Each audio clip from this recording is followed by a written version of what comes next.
Hi there, here we are again. Last time I told you about two things. One of them was the uses that we put our digits to, especially those which have a mathematical meaning to them. And there were three of those.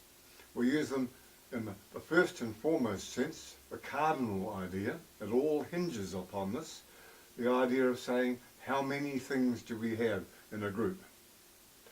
And related to that was whereabouts does something come in the string.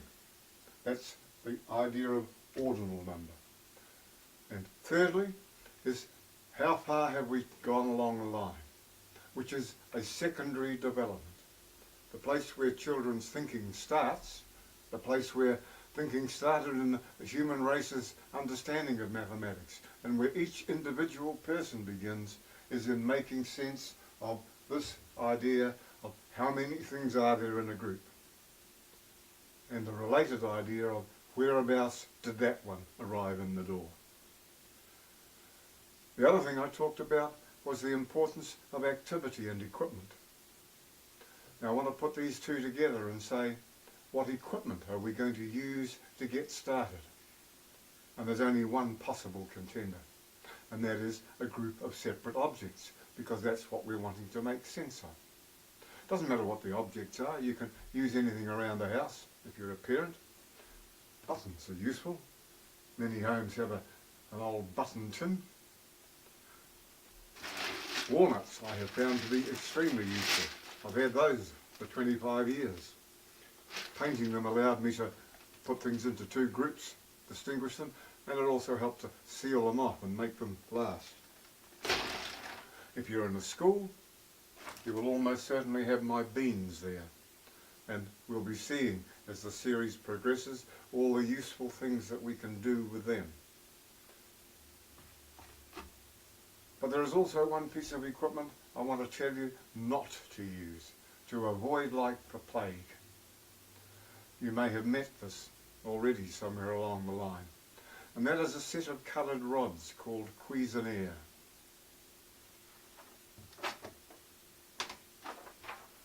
These fellas.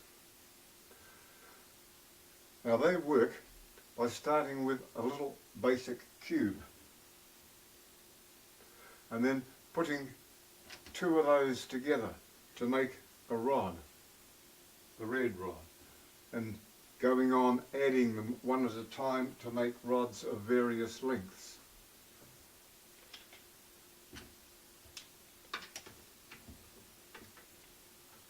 So if we have 5 rods there, we can put them together, make one yellow rod the same length, and call that 5. And this is just an absurd idea for a child whose thinking is in the world of how many. That is 5. Whoops. And the little group of blocks is 5, but to say that that is 5 is just totally meaningless to a child.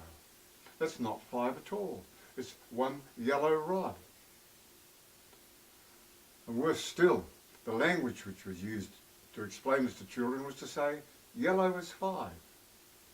One parent told me of being out walking with her early school-age daughter, and the child pointed to a daffodil and said, 5. Yellow is 5. Absurd? Well, yes, it is absurd, but it's not an absurdity on the child's part. The child is just repeating what they've been told in school. The absurdity is in an education system that thinks that saying yellow is 5 is actually teaching a child about mathematics, about how many things there are. So don't, whatever you do, use this to teach children their early concepts of number, because it uses length to model number. It comes from this world here.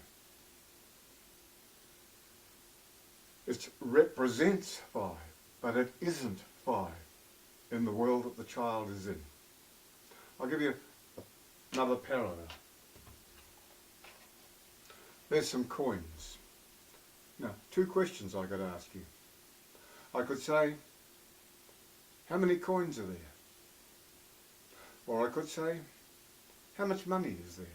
What value do those coins have? Now one of those questions is much more basic than the other, isn't it? How many coins is giving one vote to each coin?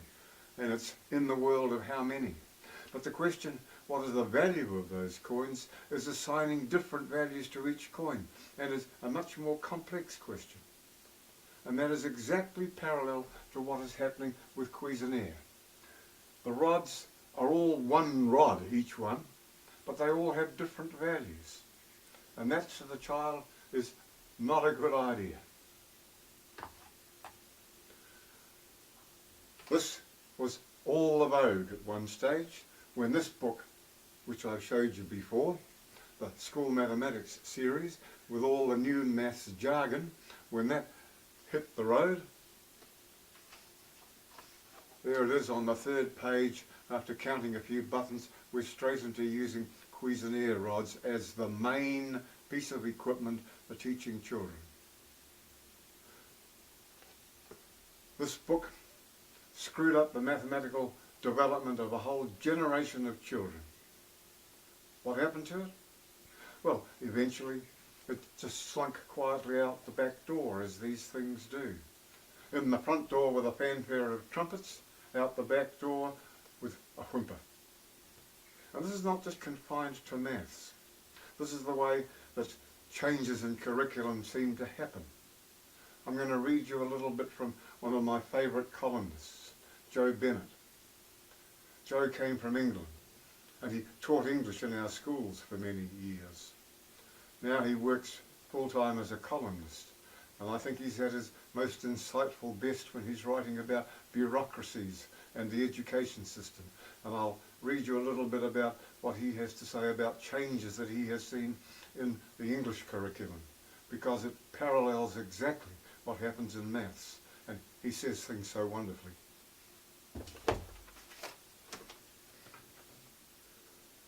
Talking about his arrival.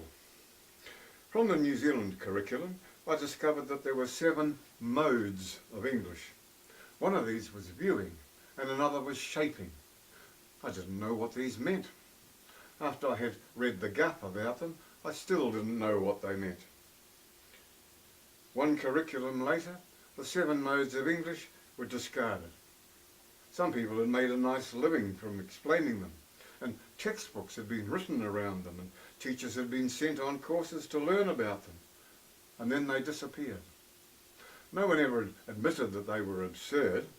They just got dumped. And the people who had made a nice living from them jumped onto the next gravy train of educational theory. And that is exactly what happens with curriculum. They come in the door with much money spent on instilling them. They fail to deliver the goods, and they quietly fade away, and another attempt is made. Now, if you don't stop and look at what went wrong and explain this to teachers, this has 2 effects. Firstly, you've instilled this at great trouble and expense into teachers' thinking. This is what you should do to teach children about maths. If you don't turn around and say, no, don't do that, and especially if you don't say, don't do that because, then there are going to be a lot of teachers who will continue doing it. Secondly, if you don't think about the why not doing this, then you can repeat that same mistake, maybe in a different form. And that is exactly what I believe is happening in the current gravy train of educational theory, as evidenced in this book. The Cuisenaire rods may have gone, but the idea of using length to model number has not gone.